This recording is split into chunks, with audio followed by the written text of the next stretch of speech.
What is up everybody? Hope you guys are having a great day, and in this video I'm going to be showing you guys how you guys can create a Venmo account. So if you guys don't know what Venmo is a payment app which is used for payment. If you guys have heard about Cash App, it's similar to Cash App, alright? So let's get on with the video. So with this video I'm going to be teaching you guys how you guys can create a Venmo account or sign up in Venmo.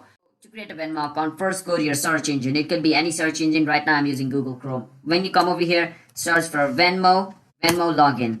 Once you search for Venmo login, click on where it says Venmo share payment. Click on it. Once you come over here, what you want to do is click on login. Once you click on login, you can enter your email, password, and sign up if you have already created an account. But since we haven't, what we want to do is click on sign up over here. Once you come to this page, it's going to tell you all about Venmo's fees and other stuff. You can study it, you can read it carefully. And after doing that, you can scroll down and click on next.